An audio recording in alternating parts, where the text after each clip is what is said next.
ماں باپ کی بات درمیان میں آ گئی تھی، وہ میں کمپلیٹ کر دیتا ہوں، وہ بہت ضروری ہے، کیونکہ اس زمانے میں اولادوں کو ماں باپ کا باغی بنایا جا رہا ہے.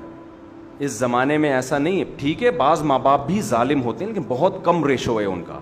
اکثر اولادیں آج کل ظالم پیدا ہو رہی ہیں، نہ باپ کو باپ مانتی ہیں نہ ماں کو ماں، پورے حقوق نچوڑ لیتے ہیں، اپنی ذمہ داری ادا کرنے کے لیے تیار نہیں ہوتے. ایسے ایسے کیسز بھی میرے علم میں، لڑکی گھر سے بھاگ گئی، باپ ناراض ہو کے بیٹھا ہوا ہے، شادی ہو کہیں کر لی آشنا سے، کم عمری میں بھاگی، اور باپ ناراض ہو کے بیٹھا ہوا ہے، نہ نہ نہ باپ مر گیا مگر نہیں توفیق ملی جا کے منانے کی. یار تمہارے کیسا ضمیر برداشت کر لیتا ہے؟ تم قیامت کے دن اس باپ کو کیسے منہ دکھاؤ گی؟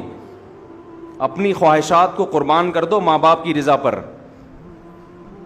حدیث میں کتنا زبردست واقعہ ہے کہ 3 آدمی جو غار میں پھنس گئے اور ان کو یقین ہو گیا اب ہماری موت یقینی ہے، تو تینوں نے اپنا اچھا عمل اللہ کے سامنے پیش کیا. ان میں ایک وہ تھا جس نے کہا کہ اے اللہ میں بکریاں چراتا تھا، دودھ لے کے آتا تھا، رات کے وقت اپنے ماں باپ کو پلاتا پھر اپنے بچوں کو.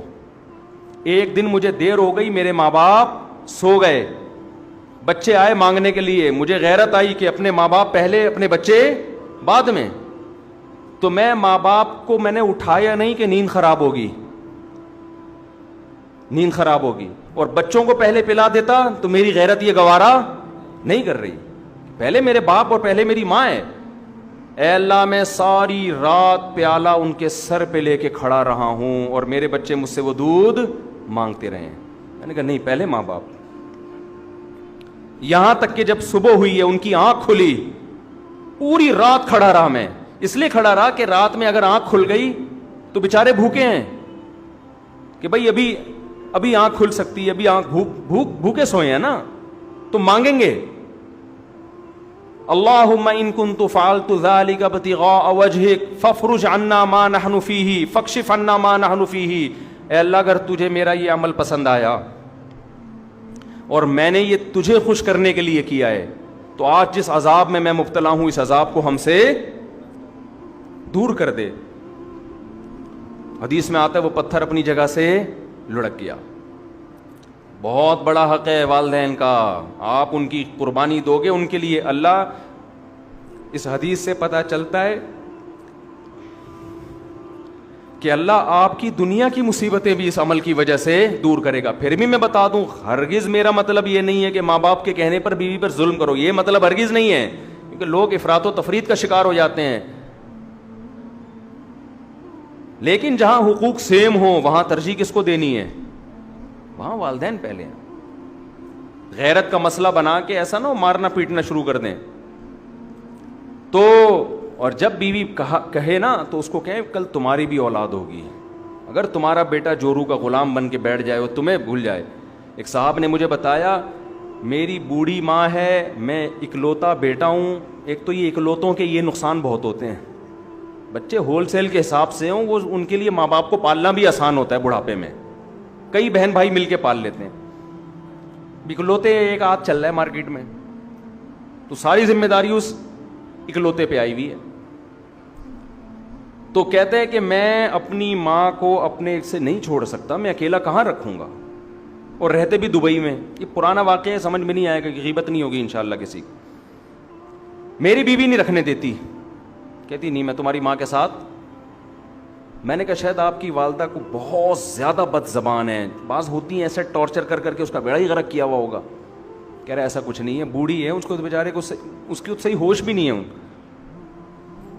بوڑھی ہے پورے طور پر دماغ بھی کام نہیں کرتا، پورے طور پر شعور بھی نہیں ہے. کہہ رہے میری بیوی کہہ رہی ہے کسی قیمت پہ نہیں رکھنا، کہہ رہے الگ پڑی رہتی ہے، کام بھی میں ہی کر رہا ہوں اپنی اماں کے. کہتی ہے نہیں میں نے گھر میں سانس رکھنی نہیں ہے. میں نے جتنے کراس کوشچن ہو سکتے ہیں نا پوچھے کہ کام زیادہ لیتی ہوگی ماں بہو سے، ہر وقت ڈانٹ ڈپٹ. کہہ رہے بھائی اپنا بوڑھی عورت ہے، اپنا الگ مسلح بچھا کے وہاں پڑی رہتی ہے، اس کا نہ لینا نہ دینا، لیکن بیگم کو بس اس کا وجود ہی انجوائے کرنا ہے نا. میں میرا ہسبینڈ انجوائے، جیسے ہوتا ہے نا خواتین آج کل، کباب میں کوئی تیسرا ہڈی نہیں ہونا چاہیے، کیونکہ ظاہر ہے شوہر کی توجہ کچھ نہ کچھ تو ماں کی طرف ہوگی نا جب وہ وہاں رہے گی. اماں سے آگے پوچھے گا ناشتہ کیا نہیں کیا, کھانا کھایا, تو وہ عورت چاہ رہی تھی یہ بھی نہ ہو, اتنی بھی مجھے کسی کی دخل اندازی برداشت نہیں ہے. اس کا اصل حل تو یہ تھا کہ ایک اور شادی کر لے.